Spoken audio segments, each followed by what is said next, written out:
Hello there, Miss Robin. Hi, Hello, everyone. how are you? Just fine. Welcome. Hi, Cherie. Hope everyone's doing well this evening. Oh, I see we've got our other guests in. Ladies, let me bring you in.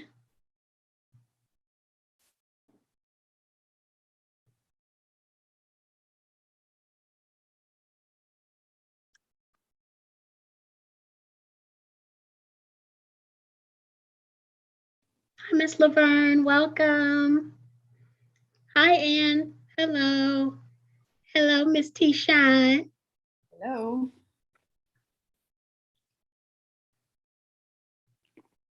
How are you ladies doing this evening? Just fine, just fine. Thanks, Robin. Hello, Miss Laverne. Hello, good evening. Hope you all are doing well. And I hope you are ready for, I see here it's girl power on the screen here. We're gonna call it that. Right. Girl power, we rocking, that's right, that's right. I'm super excited for tonight's conversation. Tonight's conversation is all about investing in new technology, new tech, frontier. As I was doing my research, there are actually about 25 different types of new technology that's coming out, but we're featuring 3 tonight, and we've got 2 wonderful guests here to talk to us about NFTs. I have to look at my notes here. NFTs, artificial intelligence, and the metaverse. So we're going to talk about those 3 tonight. I've got a couple of articles to share. Talisha and Ann are really experienced in these areas. And, you know, overall, we're just going to have a really good time. But before we do that, you all know what we do. We always start off with some announcements, give a chance for people to come in. If you are in YouTube or Facebook, don't forget to like. Some sort of way we were like, what do you call it, banned from Twitter. I have no idea why. We must have said some pretty provocative stuff over there. So I'm gonna have to, they suspended our account, so I'm gonna have to figure out what happened there. But hey, Twitter as well. We're doing the Lord's work over here. So I don't know if I have to get Jack Dorsey on the phone or something like that and figure out what is going on over the Twitterverse. But I'm Cherie. Welcome to the 10K Project. We are the largest community of investors who actively fund Black-owned businesses. And we also actively just invest, period. And we are joined tonight to, first of all, talk about what the 10K Project is. I have my co-founder who didn't change her name there, but she's I'm still Cherie on here. You're still Cherie, but she's the beautiful woman in the gray sweatshirt there, Tawana Rivers. Hello, everyone. Yes. And then we also have a special treat for people who want to buy businesses. Y'all know I've been like hammering about us buying businesses, and we have our second cohort of people who are going to go through the mastermind and master class in buying businesses. So we've got Robin here as well. You can say hi, Robin. Oh, hello. So everybody, don't forget again to put your city and state in the chat so the guests can find out where you're coming from. Again, we are the 10K Project. I'm just going to show this really quickly for people who are not familiar with us. We believe that the way that we build Black wealth is by investing in Black businesses. When we look at how the rich invest, there are family offices that are out there, and 27% of their portfolios are in real estate. So let's say a quarter. 25% are in public equities, that's your stock market and things like that. But then 22% is in private equity, and that's where the 10K Project really shines. Every Tuesday at 8 p.m., we have a way for you to invest in Black businesses that are privately held, and we do that through something called the Bet on Black pitch. But before getting into that, if we look at how celebrities do it, there was or is a company called Robinhood. For those of you who are not familiar, it's an app that people use in order to invest in the stock market. And in 2014, Snoop and Nas and Jared Leto, as well as others, became investors when it was a private company. Well, in 2021, they did an IPO. IPO stands for initial public offering. Snoop got in at 19.54 cents. And at the end of the day, on the IPO day, the stock was worth $34.82.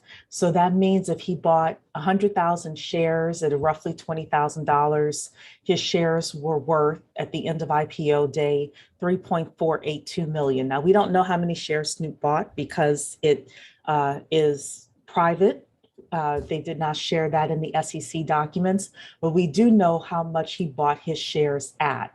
And now you and I can do the same thing. For years, we were locked out of this wealth building opportunity, but now you and I are able to participate as everyday, non-rich, the official term is non-accredited or unaccredited investors. And we're able to do this through something called the Jobs Act of 2012. And the way that we do it is through a process called equity crowdfunding. So the way that equity crowdfunding works at the 10K Project is an entrepreneur is able to raise anywhere from $10,000 to $5 million in order to start, grow, and even potentially buy a business. And this method of funding is governed by the Securities and Exchange Commission and FINRA. And then every week we invite a Black entrepreneur to come and present their business to us. We do it through something called the Bet on Black pitch, which has been officially trademarked. We got the paperwork on Saturday. So Bet on Black pitch is officially trademarked by the 10K Project. And then you, as an individual, as you're listening to the Bet on Black pitch, you do your research, you ask your questions of the founder. And if you say, you know what, I like that business, I want to invest in that business, then you as an individual gets to invest in that business. And oftentimes the individual investments are as little as $100. And then if the company makes it big, then the crowd or the people who invested in that company get to share in the profits. And if not, investors only lose what they put into the company. So the idea of the 10K Project came about because I was saying for years, if 10,000 of us came together and put in small dollars or $100, for example, into a business, we could raise $1 million or more for the company. We can fund these companies. We don't have to wait for Wall Street and the bank to fund us. We can fund our own companies. We can profit from our own innovation. We can create jobs and we can work together to build Black wealth. So we have two ways that you can become a member and join our community. The first is the gold membership, which for now is $100. That price is going up, but you get to participate in the Bet on Black pitches. All of the Bet on Black pitches, you get to see the historic ones where the crowd funding campaigns are still open. So you can go and listen to the historic ones and still invest in those as well. You also get to participate in some of the wealth building webinars that we have, as well as the replays. Tomorrow, we have Rebecca Samuels coming on to talk about crypto taxes. So if you are interested in that as a topic and you can't attend live, then you'll get that as a replay. And then also you can add yourself to our expert directory. Now, what is that? Let's say that we raise money, and we have raised money for the entrepreneurs that come into the Bet on Black pitch. One of the things that we were concerned about was that the money would leak out of the community. We know that the dollar stays in the Black community an average of 6 hours. How do we extend that? Well, as these companies are raising money, they're going to need to hire people, whether they're hiring someone for full-time work, or part-time work, or contract work. And you have the ability to add your information into the expert directory, whether you're a project manager, a construction worker, if you sell soaps, or whatever it is that you do. And then as either the entrepreneur or just people in the community need your services, they're able to go into the directory, which is in our knowledge center, and put in those keywords, find you, and reach out to you directly. And all of that is a one-time payment of $100. And now I'm going to toss it over to Tawana to talk about the Platinum Plan. Before I get into the Platinum Plan, I want to add to what Cherie just talked about with that expert directory. Last week, I got a call from a founder at the beginning of last week, and he is a startup founder looking for a chief sales and revenue officer and looking for an HR officer.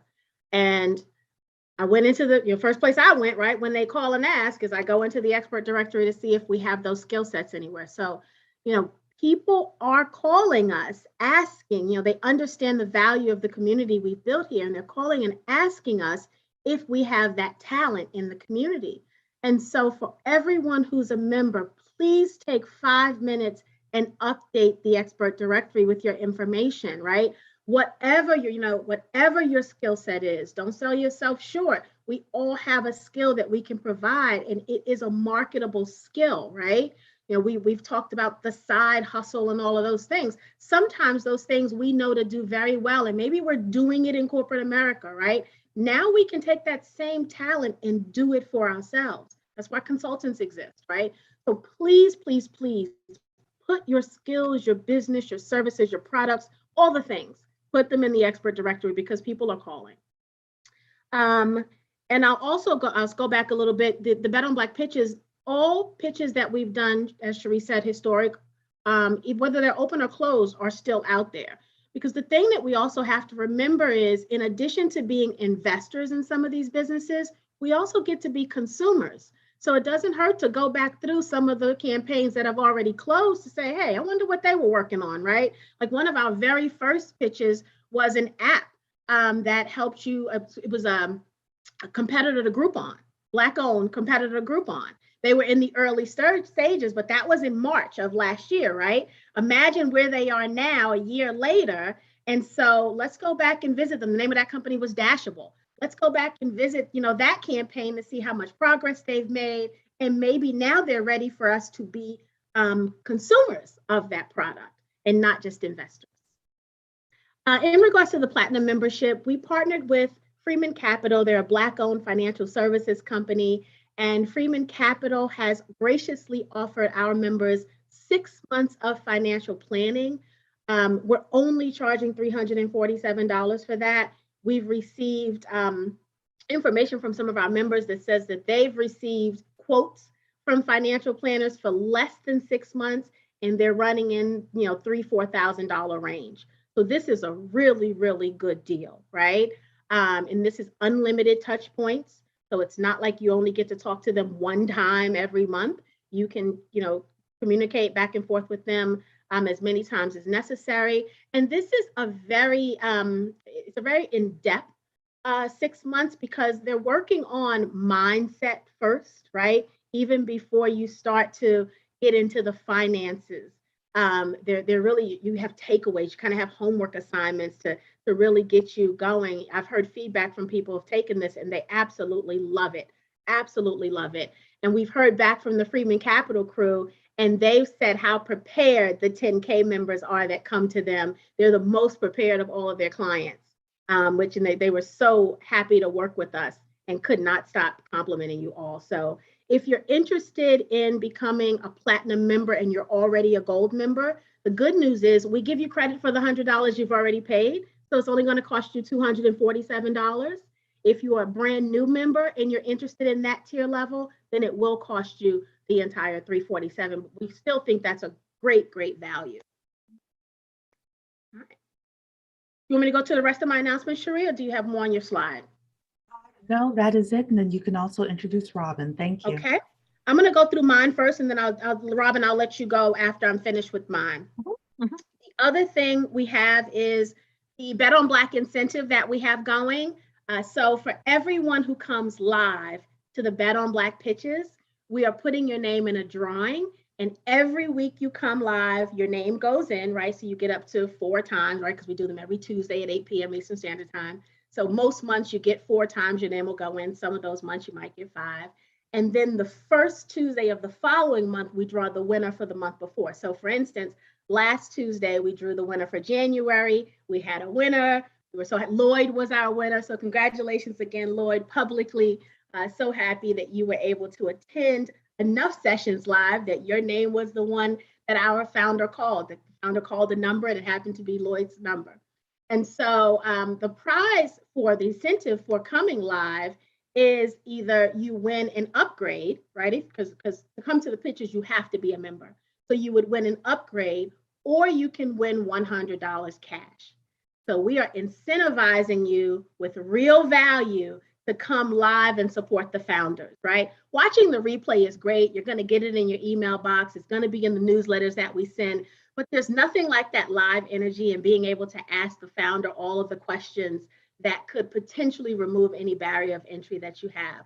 So please participate. It's been a lot of fun having so many people on live to really encourage and lift up the founders every week. So thank you for that. And we'll continue that. It's going well so far. We don't believe it's ever going to go away, so we'll keep doing it. The other thing I want to talk about is Talisha has started a campaign in our Facebook group, 10K to 10K, right? So try to get 10K, the 10K project, to 10K, 10,000 members. So, you guys find value in us.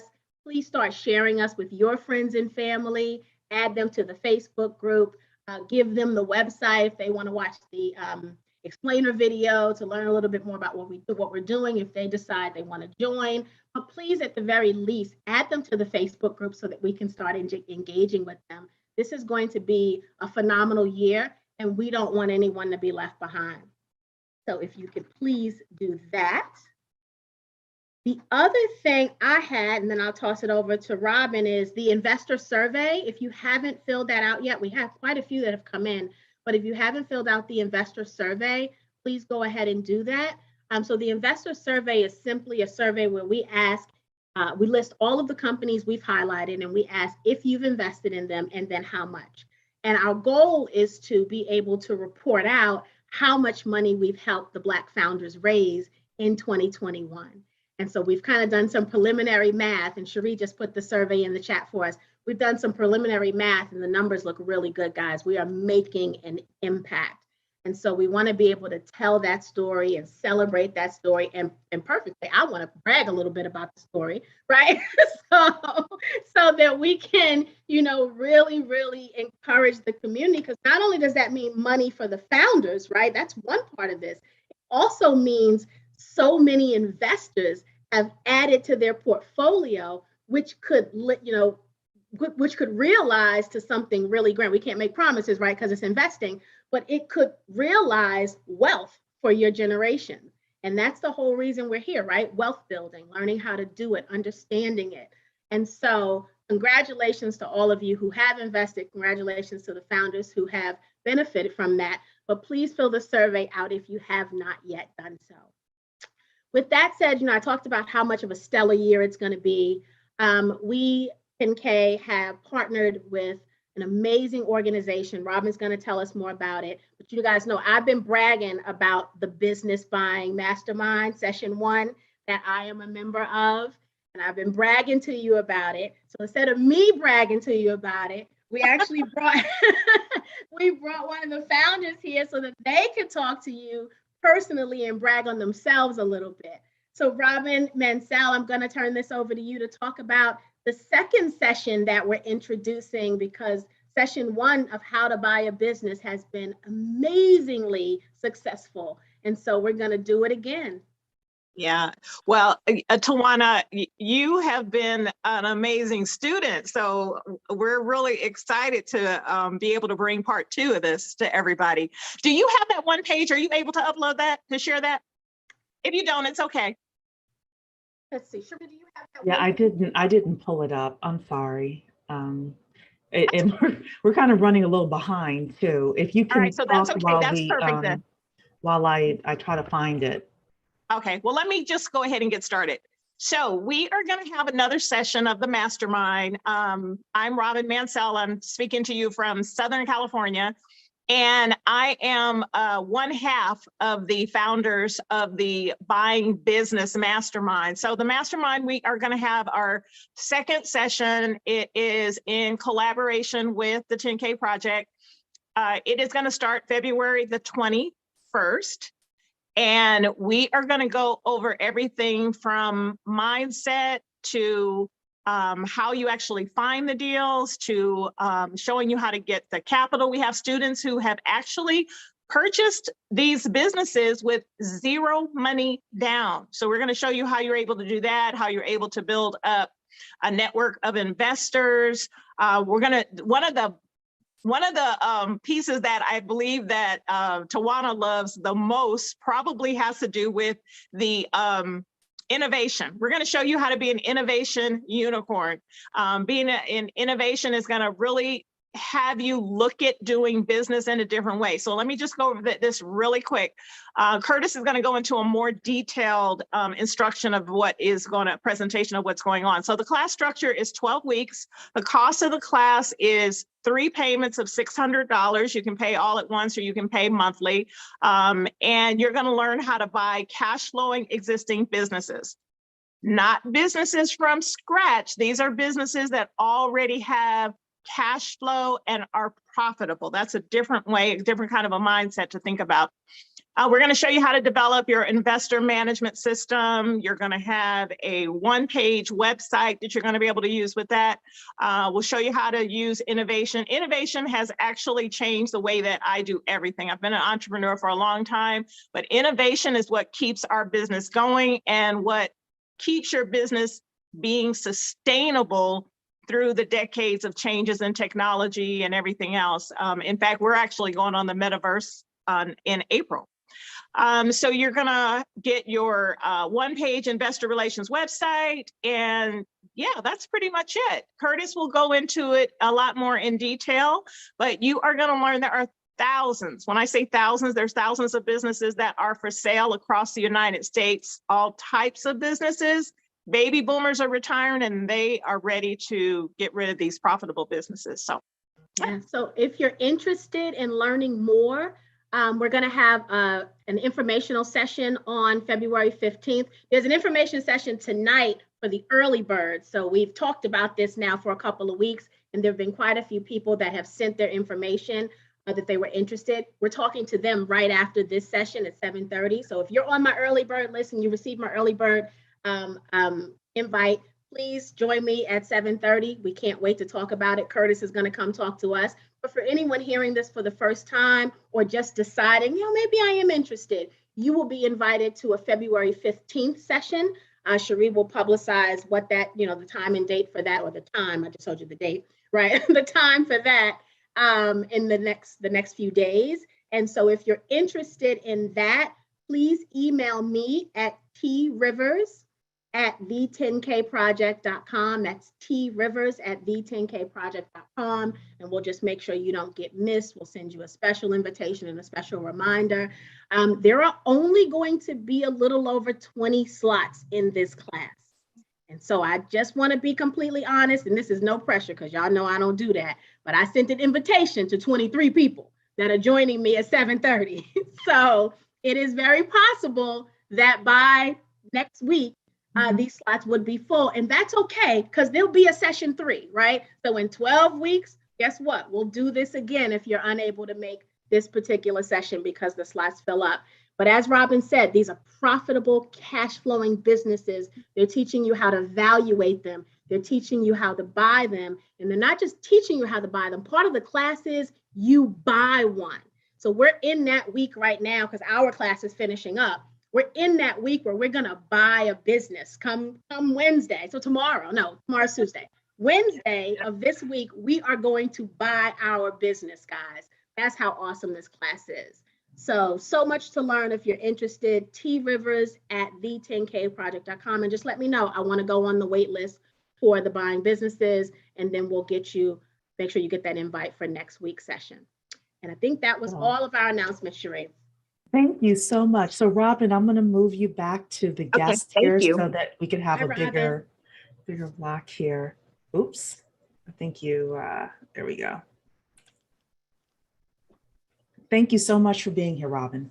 Okay, so, and the final thing I will say about the business buying thing is, it is my dream, it is my vision, it would be my magnum opus if we as a 10K Project Collective could organize ourselves and target certain businesses, certain industries, certain supply chains, and buy a supply chain in agriculture, buy a supply chain in manufacturing, buy a supply chain in the metaverse, right?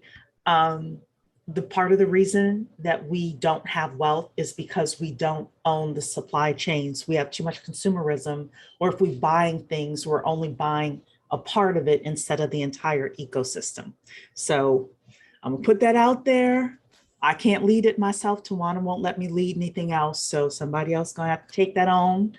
But I will tell you, Sheree has vision. been known for giving really great advice. So when Sheree says somebody should do it, I do think you guys should listen. She is not allowed to do it, but I think you guys should listen. She's a really, really great, innovative thinker.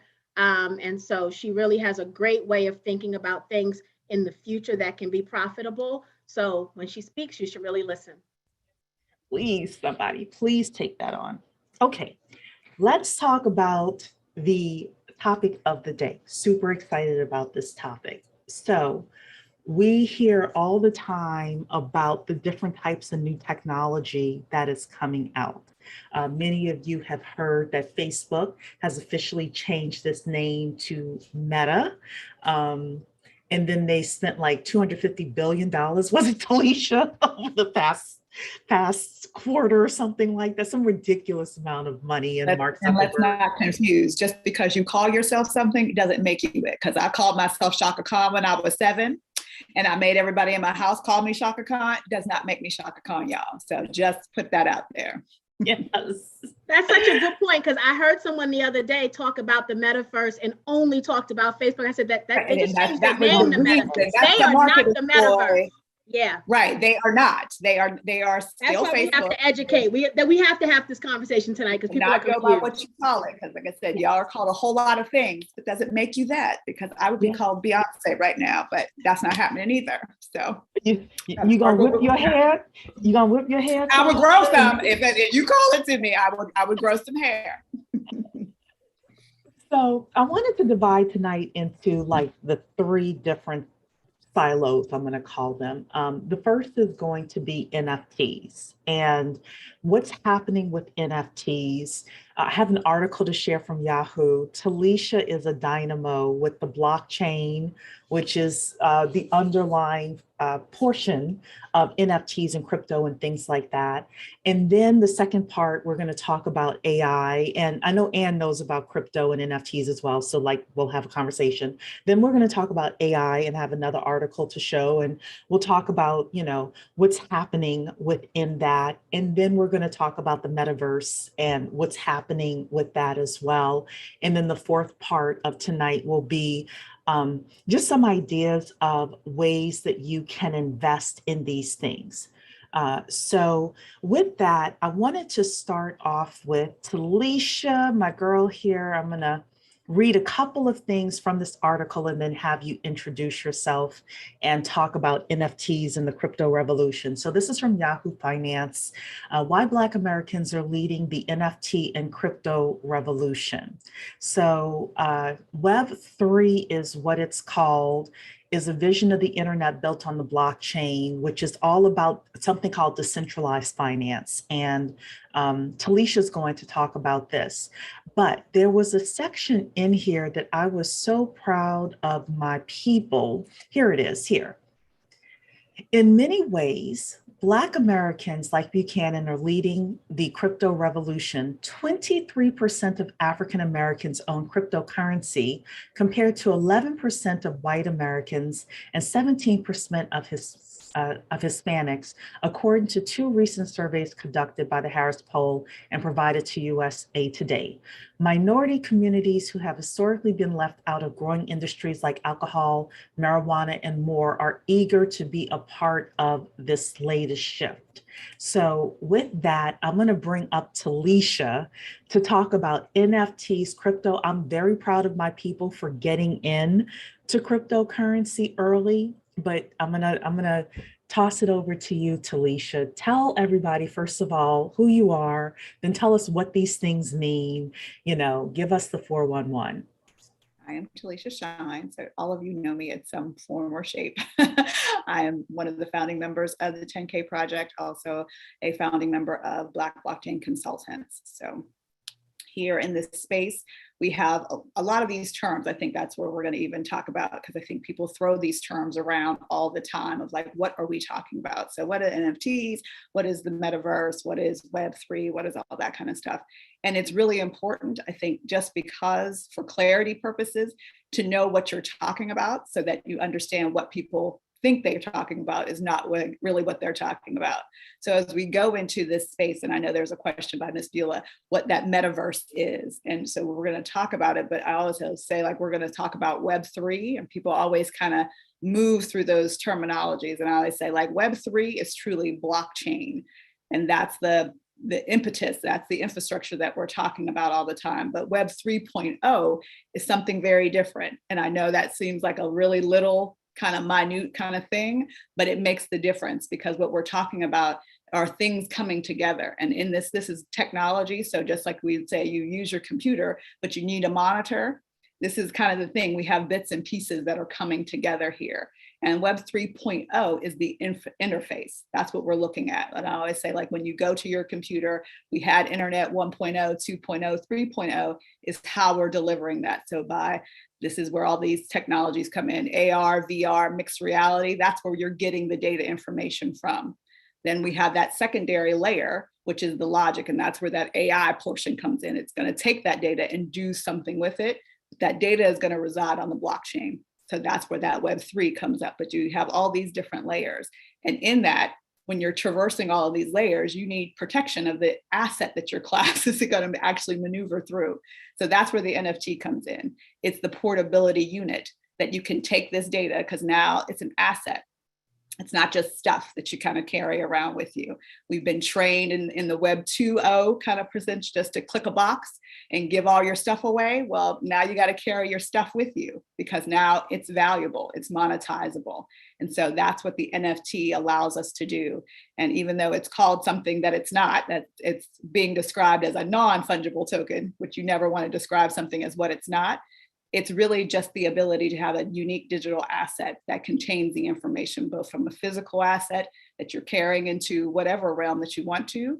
So you can take your house into the metaverse if you really want to, or you can take those privileges and information, your artwork, whatever you want, into that space. And how you would do that is through an NFT. Brianna, did you want to add something to that? And I also want to let people know in YouTube, I can see you, and on Facebook, I can see you as well. So if you all have questions, definitely put them in the chat, and people in Zoom, put them in the Q&A. But Anne, introduce yourself, and you can add anything to the conversation. Yeah, so hi, everyone. I'm Anne Griffin. I'm a bit of a product manager, startup advisor. I work a bit in blockchain and AI, but just tech overall. I originally studied engineering, worked in tech for over 12 years. And, I think so I've worked also a little bit in like startups within the blockchain space, as well as advising startups both in blockchain, non-blockchain, as well as AI. To be honest, Talisha gave like an amazing like overview. I feel like anything I added here, unless someone has like a specific add-on question to that, like I think I will let like perfection sit as as is, Well, so then let's start off with some of the questions with regards to this whole thing. When we were doing Black Blockchain Consultants, we always talked about the use cases, because we always said that not only our people, but just the public in general would really experience these things through the use cases. I'm curious, I'll toss it over to both of you. What are some of the use cases that you see now that maybe we should take a closer look at? And then what are some of the use cases that you see 10 years from now that will be a little bit more prevalent as well? Go ahead, Anne. Take this Yeah. one. Yeah. So the use cases are really interesting because there are a lot out there, especially now that I wouldn't say it's in a mature phase, but it's more mature than it was even like 2 to 3 years ago. One of the very interesting use cases is a lot of people in healthcare are trying to use blockchain more, especially around logistics, because you have a lot of kind of highly valuable materials, especially when you start talking about pharmaceuticals, but also non-pharmaceuticals that hospitals, health systems like need to transport. And they want to be able to kind of say like, oh, yes, this thing did start in this location. And we have like this immutable record saying it did start here. And we want to be able to know, hey, this was transported under these conditions and have like things monitoring it and say like, hey, we know that this sensor never went above this temperature while it was being shipped. And we know that it stopped in these places that you can use from like a lot of different kind of inputs, and that, based on, these records, things went where people claim that they went. Is really interesting. So people are using that more in healthcare now. But we started seeing this a little bit a few years ago when IBM started putting Walmart on the blockchain, and they found that the hard part was not actually getting their suppliers onto the blockchain to get the shampoo into the Walmart. The problem was actually a lot of these suppliers actually had no idea how their shampoo got onto the shelves of Walmart. They like let it leave the manufacturing facility and there was like no record. And so a lot of them was like actually figuring out like, how does this work? And then integrating the technology so that you could actually track it. And I think one of the other things I'm seeing more of that's really interesting is, so I know there's a lot of talk about NFTs. There's a lot of hype around them.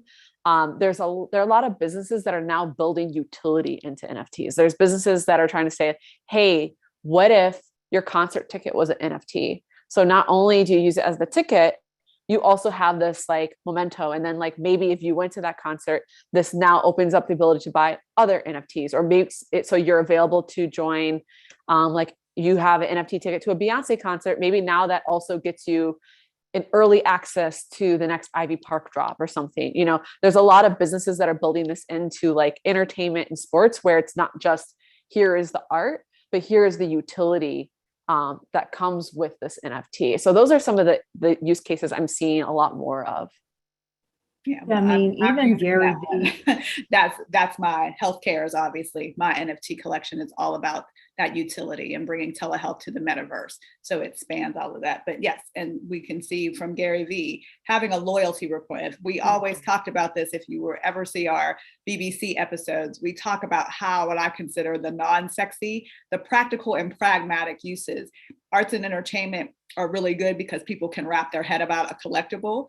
But when you take it into just like a bus ticket, a loyalty program to get your gas or your groceries, that doesn't seem so important. But think of how many times you do that per day and how that information is being transferred. What do you want to do with it? Do you always use your gas points before they, expire? No. So this is a way that you can use these types of utility.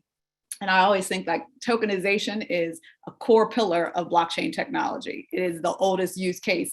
It is the thing of why you use it and how you use it.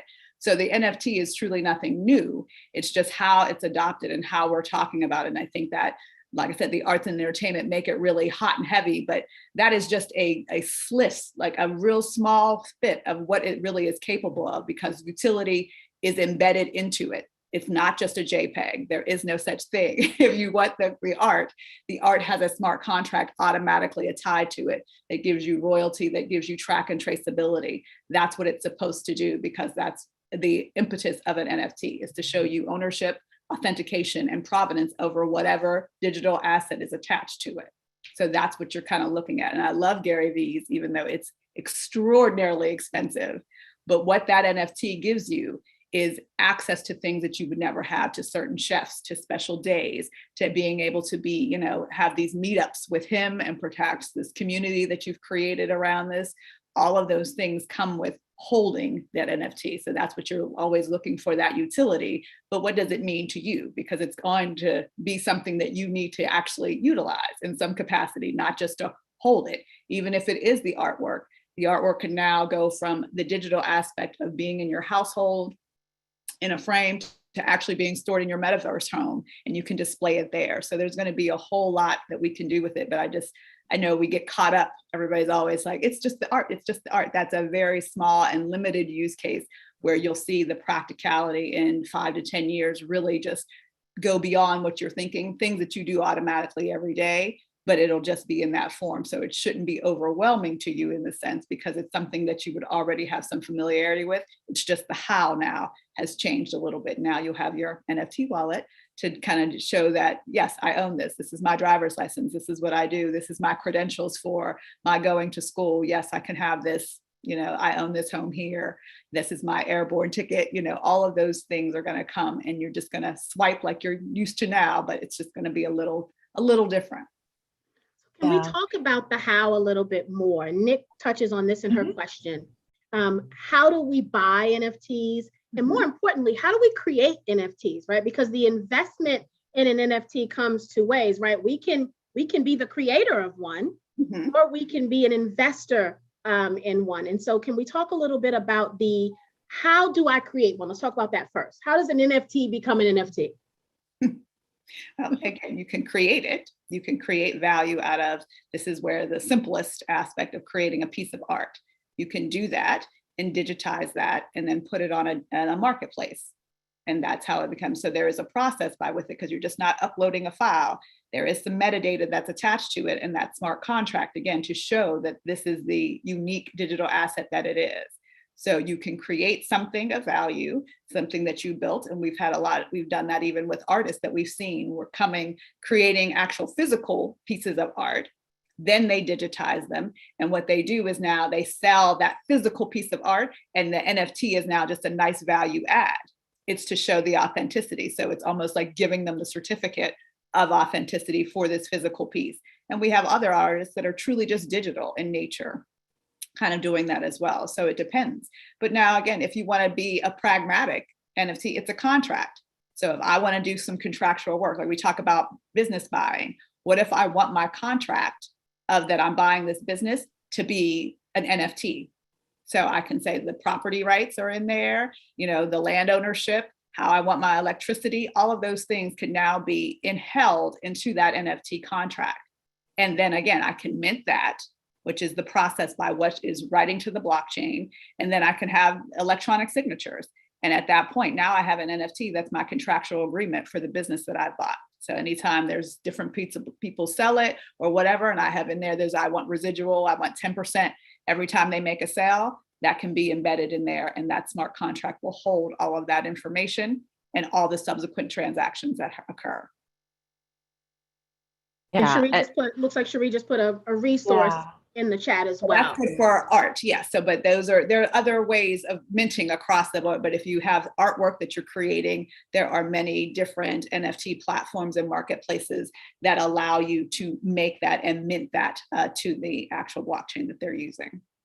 Yeah, so as my understanding is OpenSea is one of the largest ones, but there are other places where you can go and develop your NFT. The other thing when I was going to mention Gary Vaynerchuk is because he has Vayner NFT now. And I actually listened to, I think they were on the Bankless podcast. I listened to his new vice president or whomever of Vayner NFT. There are a lot of companies now that are having consulting arms just to help people set up in their own NFTs and their own NFT communities and benefits and things like that.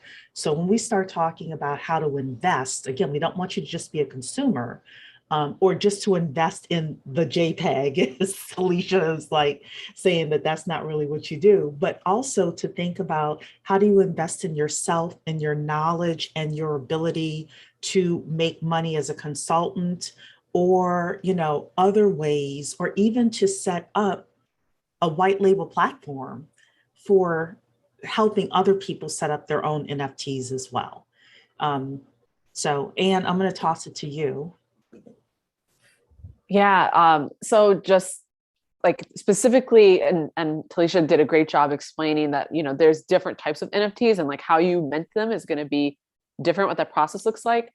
Specifically in this scenario of art, if you were going to use a platform like OpenSea, they still have a ways to go to make things a little more user friendly, but it does feel like a lot of these things where we're talking about smart contracts and that sort of thing, they try to, I think, make it so even if you don't really understand a lot about smart contracts, you can at least figure out like how to mint NFT. You do on their specific platform, and again, which is specifically for art, you do upload like an image. There's a bunch of metadata you have to fill out. And then if you decide you actually want to go through the process of like minting, which is like making sure that like, this whole thing gets like actually created and is like the smart contract is tied now to your, again, this is specific art NFT. There is usually a fee associated with that if you want to take it off of OpenSea. So it feels like very much like, hey, I'm uploading a photo, but there's a lot of things going on in the background behind it. But that's again, specifically for art NFT. And there's certain things that you can kind of, when you enter the metadata and other things where you can decide if you want royalties or those kind of things or not, but that's really just giving an interface for like what's about to go into that smart contract when you mint your NFT. And so that's just like one very specific example. And different industries, different purposes are going to have different ways of how this is. And if you could technically, if you're technical enough, you could figure out how to mint an NFT with a smart contract without this type of interface. But for a lot of people, and especially a lot of artists, aren't necessarily going to be doing this independently without a platform. And then we have Anonymous here who is asking, as far as a music NFT, would I be investing in ownership of the music? I have no knowledge of this, so I just wanted to invest in a Jay-Z album. If it was an NFT, would I receive royalties? Depending on how that contract. So a good example was truly Nas. Nas just did a release of his NFT with regard to a few songs. So anytime that song is played, those who hold the NFT get some royalties. So that's how it has to be based upon the contractual agreement. I think that's why the smart contract is really good to understand what you're buying into, because it's not just a contract where you just sign and say, okay, I get what I want. You get what the contract really specifies, and they will really tell you, this is what you're getting as the holder of the NFT. That's why it's really important to do due diligence with regard to these projects, because just because everybody is on the hype train, you need to know what you're purchasing and for what purpose. Like, do you have to do anything other? And I see Issa says the same thing with data health is really important. And I would say patient data is something that I'm really that's my whole entire thing with the NFT. And that is you're carrying that information, but this is not like you're going to OpenSea. You're going to a very specific healthcare platform to mint that data. So again, it's pulling your records from whatever resources that are available. And this is specifically about Correlate Health. They will have a platform with regard to retrieving the information that you wish to send somewhere to your provider. And at that time, you can mint that NFT right there on that platform in order to send that to the provider that you need to. And again, with NFTs, the greatest part about it is not information that's held like in perpetuity, like you don't have this forever. So specifically like your healthcare data, you may want to visit a specialty doctor.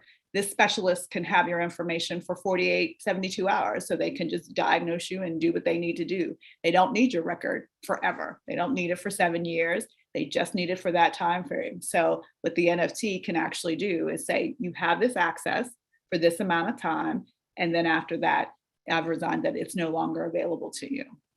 So these are the other aspects that, NFTs have a lot more power to them than just ownership of just this thing. It has the ability to actually maneuver this data. And I know we talk about slightly about AI, but that's logic. That's that logic layer in the Web3 kind of ecosystem that helps move these things along. Like, what are we doing with all of this data? Because data for data purposes really doesn't help you. It needs to be information. And more importantly, it needs to be valuable information for a specific time, for a specific person. So we need to make sure that when we incorporate all of these things, we're looking at it holistically. How do these all pieces work? Because this is the engine of a car. You have this one piece, but everything around it needs to actually work really in conjunction to make sure that everything gets to where it needs to be. And then again, this is where the compensation also automatically comes. This is everybody wants to know.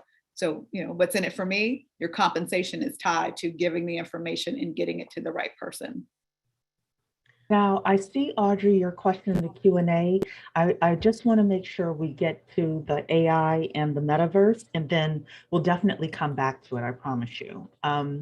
But Anne is the one who is really well-versed in artificial intelligence. And in fact, that's how I met her on a panel we did a few years ago. So this actually is from The Insider. This is a few years old. It's probably going to be worse because of C-19, but you all have heard me say this before. If you've been in here any minute of time within the 10K project, that AI is slated to disrupt about 4.5 million jobs for Black people. And the people who are going to be hurt worse is honestly Black men. This was a McKinsey report that was done before C-19 ever came out. And I'm just trying not to say the word because I know YouTube is a little funny with the saying it, but the Rona,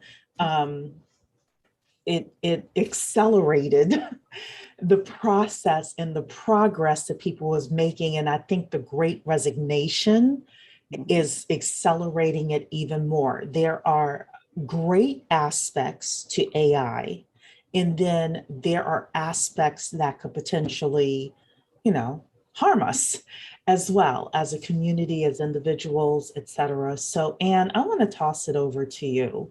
What are some things that people should know with regards to artificial intelligence, and especially within the Black community? What are some of the things we should be taking a note of? Yeah, well, I think one of the things is, and this is something that every now and then people will publish an article about this, but it's not, I think, really talked about beyond just, hey, someone posted an article about it, is like certain types of jobs are much more likely to be like automated out of existence, and kind of looking at those and figuring out, like, do I need to make a career pivot now or possibly in the future? And the other thing is also like, how do we look for upskilling programs? It's not, you're starting to hear maybe that word a little bit more, especially even before the Great Resignation happened. You were having things where there were certain things about manufacturing plants where certain pieces were becoming a lot more automated, especially now that like Amazon is actually automating a lot. Like they actually purchased a robot startup so that they could actually have robots move a lot of the things around their warehouses. And that's really, fostered a lot of innovation in that space, but it also means that these warehouses can be doing a lot more with a lot less people. But it also means now, instead of doing the job that you were trained to do, which was more low tech, places like Amazon, these other businesses want to actually upskill people to be able to work with these jobs or work with these robots. And that's kind of more of thinking of things of like the people who are working in the warehouses. But beyond just the warehouses, there are a lot of things that are going to continue to be automated in the next like 5 to 10 years. Like one thing that they always say is, very likely to be automated is actually accounting, because it's a lot of thing where, it's very rule based. There's not necessarily always a need for like nuanced decision making. A lot of stuff is like very black and white. So it's something that's actually extremely easy to automate, but it's also something people go to school a lot, right? You pay for it to take the exam, all this other stuff. To be a certified accountant. So these are all things like we need to be thinking about, like in terms of, where am I in my career now? How do I upskill? And then what types of careers are we thinking about the next generation? And not saying you should say, hey, if this is what you really want to do, don't study it, but making just them aware early on, like you can go to school for this type of thing, but you might want to learn some other things, because it's what you want to do is going to look so different 5 years from now, 10 years from now. Even this, we're talking about blockchain tonight. When I was in college, blockchain, tried to pull out my earphone, but blockchain didn't exist. And AI existed when I was in college, but that wasn't the thing you studied. It wasn't the thing that was like I went to an engineering school. That wasn't like the top thing we were talking about in the College of Engineering. And so these are all things where we need to think about what types of things we encourage people to go into, not saying to discourage them from certain things, but helping them figure that out. And also like upskilling, because especially, ageism combined with racism, these are the things where we need to be thinking about, like, okay, so if I get automated out of the job at like 55, who is going to want to hire someone that someone's going to deem, oh, this person's really close to retirement. There's going to be ageism assumptions about like this person's not going to want to learn new things. It's better to upskill before you need to, before it's like, oh, wow, like I now need to learn all this stuff. And this stuff, I know it can be very intimidating, but even just like searching for like upskilling programs and learning like types of things, because the reality is that the automation is not going to completely replace humans. There's going to be humans that need to work with these machines, whether it's just a computer program or whether it's a robot. But the thing is that people do want people who already know how to work with those machines, that have gone through these training programs. And there's a lot of these that, you can do for free. There's some that you can pay for. But those are all things you want to be on the lookout, because this is the reality is like people are talking about, do we need universal basic income? Because we're going to face this massive loss of jobs. And you said like or we'll say the ongoing event, which is for the sake of YouTube, I don't want to like trigger any keywords, is, since a lot of these companies are now struggling to hire people, and they are trying to raise, wages, that sort of thing. On the other end, they're working as hard and as fast as they can to automate those things, because even with them trying to raise wages and all those other things, it's not meeting their needs in terms of the people they need to be in those positions. And the other thing we also have to think about are long-term health implications of, people who haven't recovered, right? Those people aren't going to be able to re-enter the workforce. And so there are a lot of factors that are actually now causing companies to say, I wasn't planning on, going at this speed, but now I need to figure it out because I'm losing money because I cannot staff my business the way I need to. Yeah. Yeah. It's and funny. Oh, go ahead, Tuan. I'm sorry. I was just going to say, I'm an HR professional, and Anne's absolutely right. Every chance a company gets, they're thinking about how to automate, and they're thinking about how to automate the higher paid positions first. I was actually just watching, so Craig, if anybody watches the Today Show, Craig is at Olympic Village. And this week he did a segment on everything that's being automated there at Olympic Village. And the bartender is a robot. The person taking the order is a human, but the robot's making the drink. So when you think about how that translates, right? That the most important part of the job, the hardest part of the job, the part of the job that needs the skill is automated. And so we're gonna see that more and more as time goes on. So, Anne, you hit that exactly on the head. I would interject just one part, and I think this is a part that we miss often, is that even though these skilled workers are here, the skill that they have is the business modeling.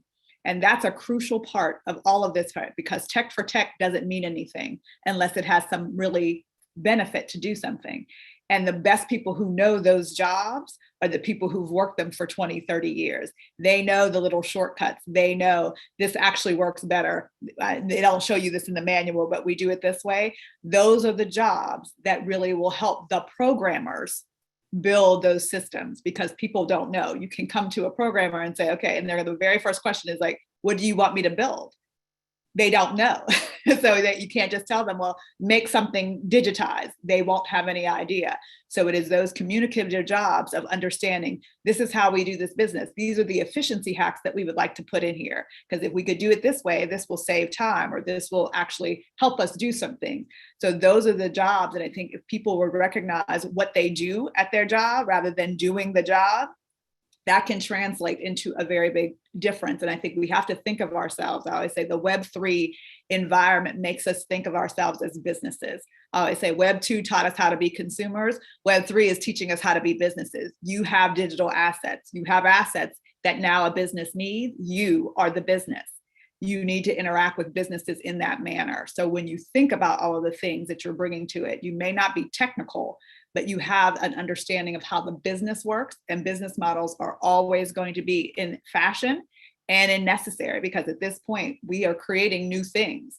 And some people are just completely like, I don't know what happens down in HR. I don't know what goes on down there. And you can't automate if you don't know what goes on. So there has to be an interim at this point as we transition. All of those transitionary times are prime aspects for older individuals or people who've been in jobs for a long time. Instead of performing, they're actually being delegated the responsibility of crafting those business models. Yeah.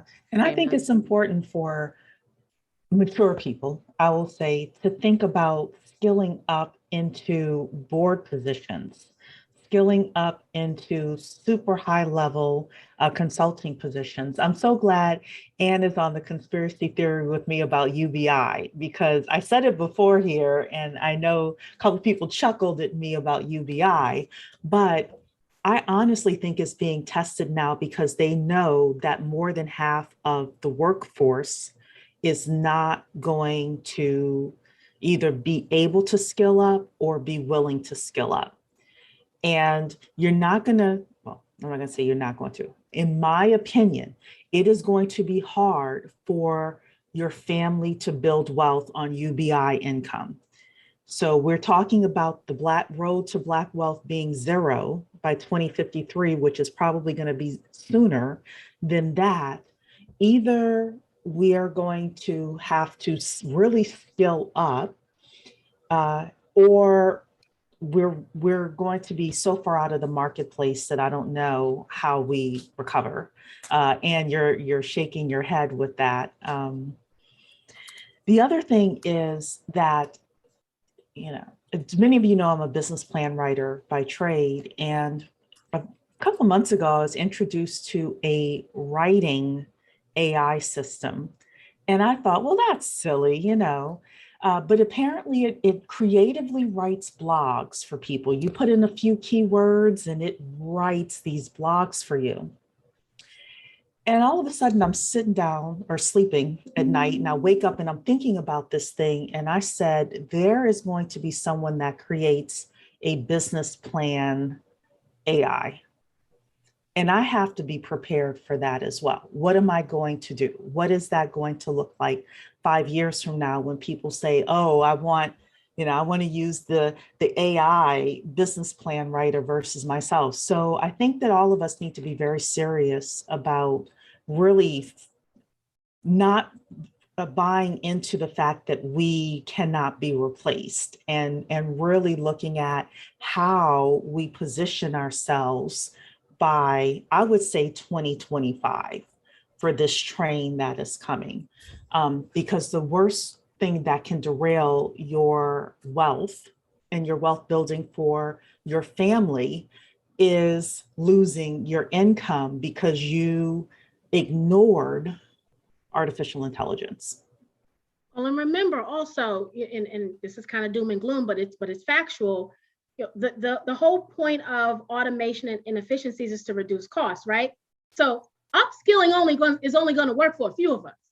I don't need all 40 of my staff to upskill because I'm not going to need all 40 of them, right?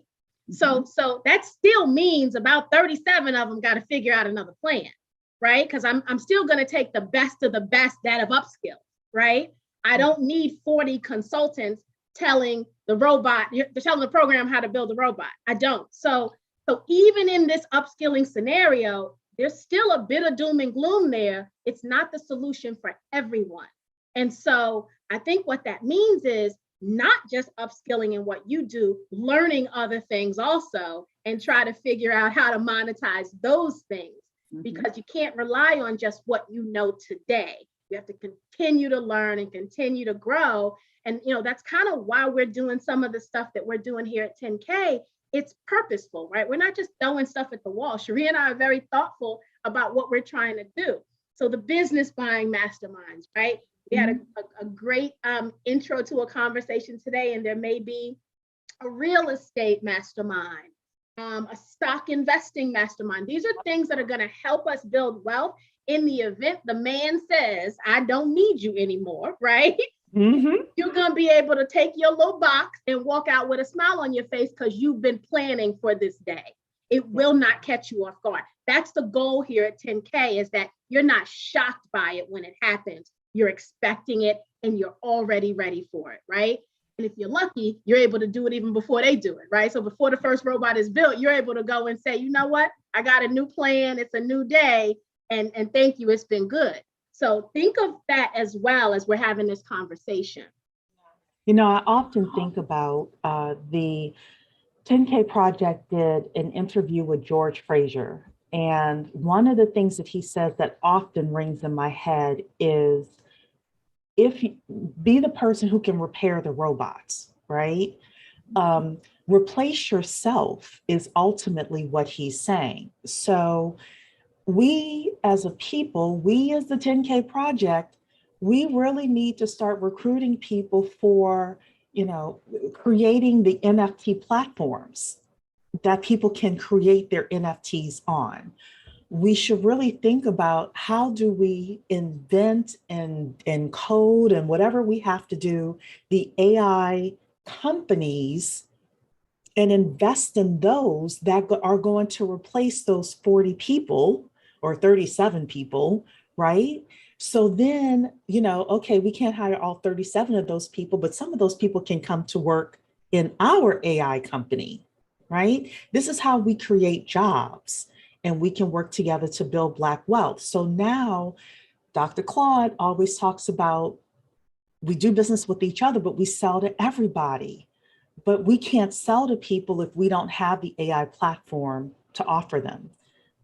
We can't sell to people if we don't have the NFT platform to offer them. We can't sell to people if we're not properly positioned in the metaverse. So with that, I'm going to show the Metaverse article. I'm actually going to show the two headlines here for the Metaverse, and just show one little paragraph and bring my my guests back on here. So this is a Fast Company article here. I'm not going to say this specific word here, but the Metaverse is shaping up to be You can't say that word, Leah. You can't say none of the words on the you can't say it on YouTube because they block you. Hellscape. It doesn't have to be that way. And of course, you've got the Black person here. Like, I literally Googled African Americans and Metaverse, and there was no positive articles. These were the two articles that I found here. The second is, I'm a Black woman and the Metaverse scares me. Here's how to make the next iteration of the internet inclusive. And down here, this woman says, marginalized people often suffer the most harm from unintended consequences of new technologies. For example, the algorithms that automatically make decisions about who gets to see what content or how images are interpreted suffer from racial and gender biases. People who have multiple marginalized identities, such as being Black and disabled, are even more at risk than those with a single marginalized identity. And then she says down here, I thought this was interesting, problems already surfacing.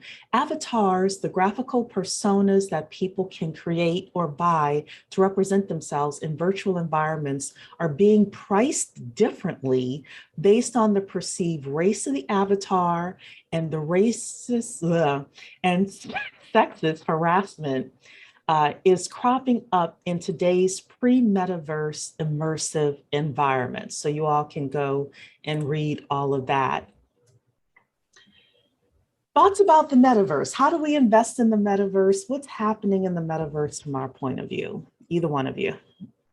I'm gonna let Talisha start, and I will add flavor where needed. I mean, she has plenty of flavor. I'm just meant like, I will add sides to the entree. I like it.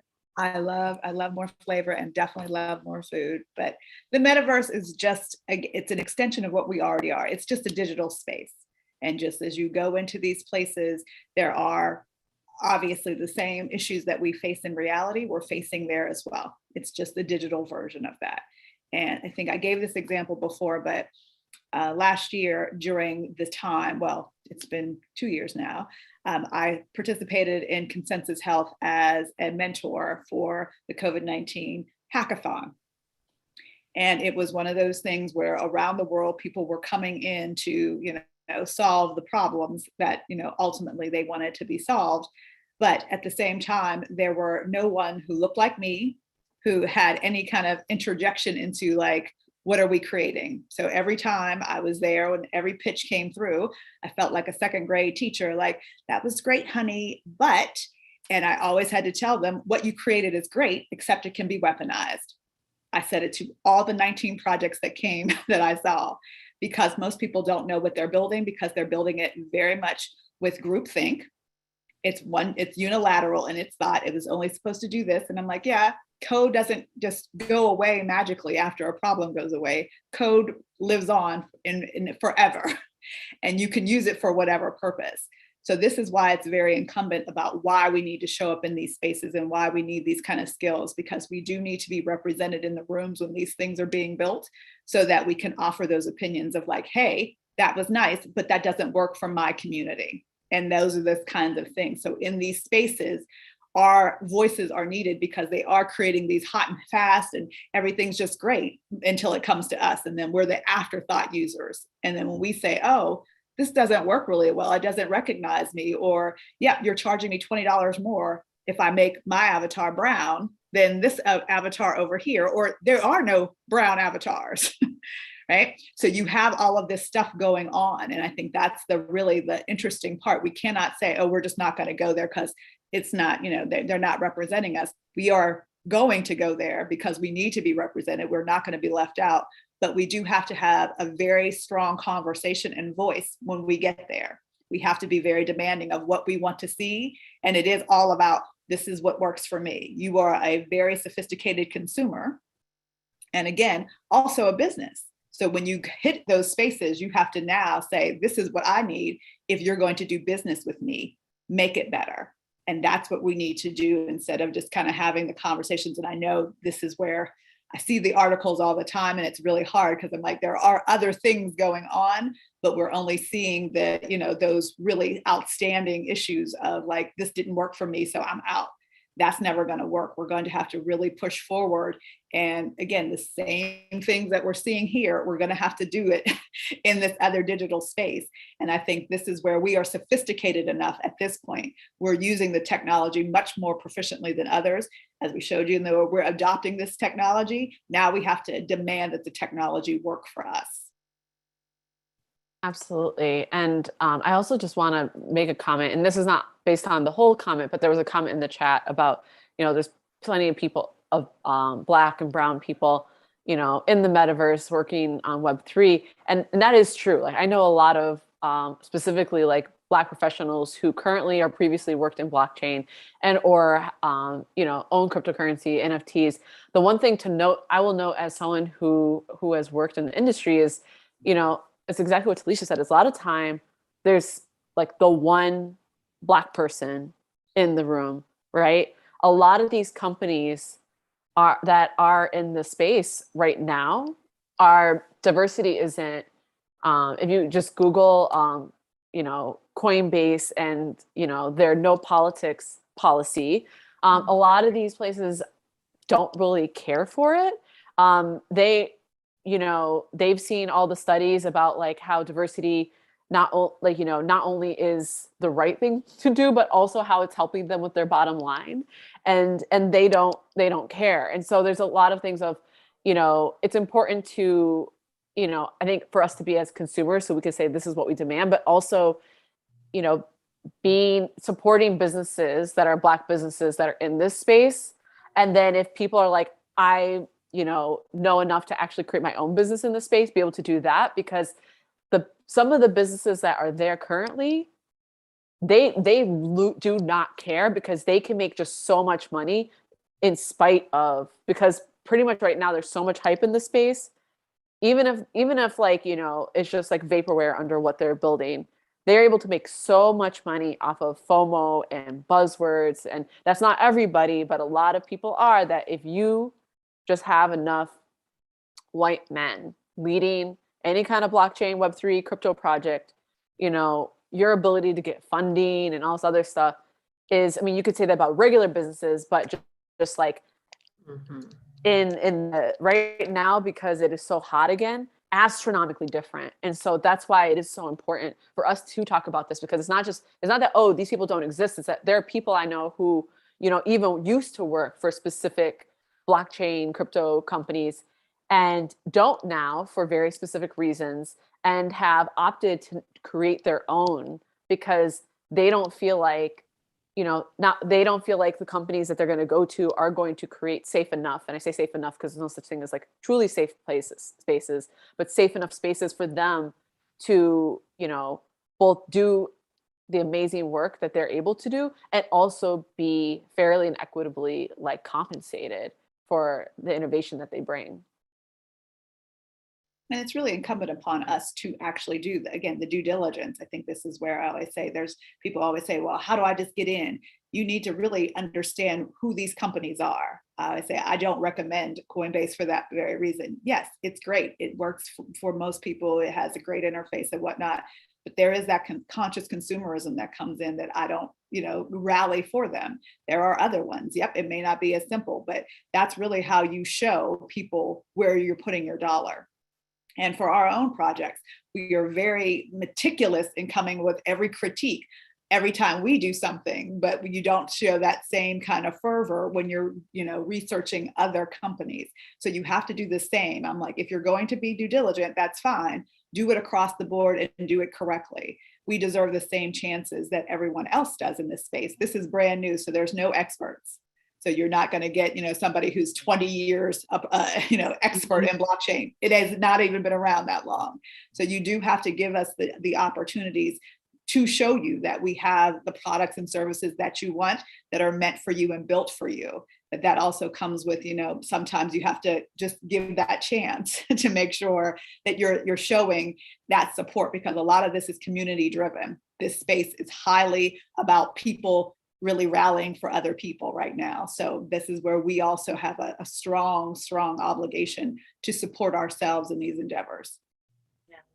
So as we finish up, we're going to finish up over the next 5 minutes. I have a few things that you may want to consider investing in, and I will toss it over to my panelists here. The first is if you actually type in to Google invest in metaverse stocks, things show up.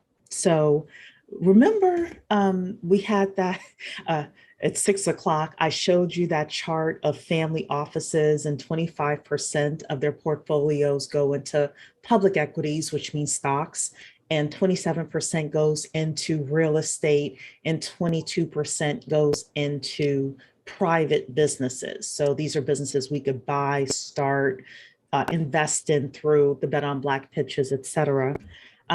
We are able to invest in public companies that are putting big dollars or small dollars into stocks, into the metaverse, or into artificial intelligence, or into NFTs. So again, if you start looking around and start thinking about 10 years from now, where is the stock going to be? Are they embracing these new technologies that are coming in? Number two, you can invest in real estate in the metaverse. So again, you can Google it, how to invest in real estate or metaverse real estate. And you can see different ways. People are starting to buy lots of land, in quotes, in the metaverse. So, and some of this is actually very, it's very strategic. Like people are buying plots of metaverse land next to places that they think are going to be highly trafficked, just like you would on regular, in a physical space. So you could also invest in crypto. So I'm not telling you what coins to invest in, but it is an option for you. Or there are even metaverse or artificial intelligence EFTs. So let's say you don't want to invest in a single stock, you can invest in a group of stocks in some of the ETFs that are out there, And then With regards to private companies, we talked about the Bet on Black pitches, and I'm hoping that some of our, well, we've actually had a couple of companies, Tawana, that are doing things in AI and absolutely have. NFTs and crypto. More than a So couple, absolutely. yeah, so there are some Black founders you can support with regards to that through the Bet on Black pitches. You can also, if you are looking at certain companies and you think, this could be an acquisition target, and you have an opportunity to invest in them, even either as a private business or as a publicly traded stock. A lot of people will do that. They will say, I think that Google or Facebook or some big company is going to buy this in the next 5 years. I'm going to invest in this company and hold on to the shares until it's purchased. So the other thing Anne mentioned, investing in your own knowledge, investing in upskilling yourself. Sometimes that's the best investment that you can make, is investing in your ability to keep up with what is happening in this new technology. And the final thing I will say is, we as Black people tend to over-index in social media. However, the kids of the tech startups do not spend a lot of time on social media. Their parents require them to turn off the social media and only have a certain amount of time on social media. I think that they have access to certain studies that we don't have. So one of the things I want to encourage you to invest in is invest in real relationships offline, and outside of the metaverse and AI as well. So with that, I'm going to open it up to my panelists here. Talisha, do you want to go? So the investments are very interesting in this space at this point, and we're looking for newness. I think is always, everybody's going to be like, what's the hottest thing? It's not always the hottest thing. It's what really has the utility. We're really asking that question first and foremost. And a lot of this is built, again, on the infrastructure. So you're investing in not just the collectibles or the hot new item that you want. You're really looking to see projects that have sustainability and a strong utility. Like I said, I have a NFT healthcare collection out right now, which is bringing telehealth visits to the metaverse. So there will be a metaverse clinic. You go in there, have a holder of the NFT, and you get to talk to a professional, a telehealth professional. That's a utility that isn't going anywhere. You do that now, correct? With your insurance card. This is the same kind of thing. Now you just have another place and an alternative to do that, and you don't need insurance. So that's the things that we're looking at. Those are just an example of just looking at strong utility where you're saying, yeah, it would be nice if I could only do this, or what if I could do this a little differently? When you think of that and conceptualize that, then you're looking for things instead of just randomly coming across projects, because they're always out here. There's a ton of them every single day, and trying to read white papers and understand what people are saying is a skill unto itself. So I don't suggest you're going to pick that up. I've been reading white papers since 2016, and I read 20 to 30 a day, and it's not fun. So look for things that really will mean something to you, just as you would invest in the stock, or you look for things that you utilize, find those things, and then really kind of go back and double check and find communities that say, hey, what does this mean? Is this really solvent? What else should I be looking for? And I think you'll make a better way of your portfolio, and as for you to have some utility in the things that you're buying. And Talisha, I know the name of your project is Crypto Docs. Can you put that information in the chat for anybody who's interested? And then Anne, if you can go. Yeah, that was great, Talisha, especially the things you're focusing on utility. And that's what I look for as well. I'm thinking about what are things that we're going to need, in the future. Like, for example, I think it was like I was with a friend and we were actually looking up like Black billionaires, like how many are there? And it was like one of them, they just own a ton of things, for growing and processing. I think it's like wheat or like wheat/flour, sugar, and there was like something else where it's stuff where it's like, oh, that goes into how much of the world's supply of food, right? And that's in the real world. You want to think about, like, when you start talking about the metaverse and like crypto NFTs, you want to really understand, like, okay, why do we think this is going to have a future? There's a lot of, I'll say there are a lot of scams out there where people will say, oh man, this is, it's urgent, it's going to go away any second, which a lot of those things do move very quickly. But the thing is, there are a lot of people out there that are taking advantage of that and saying, man, this is going to move really quickly. You better get in right now. And they just say, you're just so new, you don't understand, or if you don't understand, it's okay.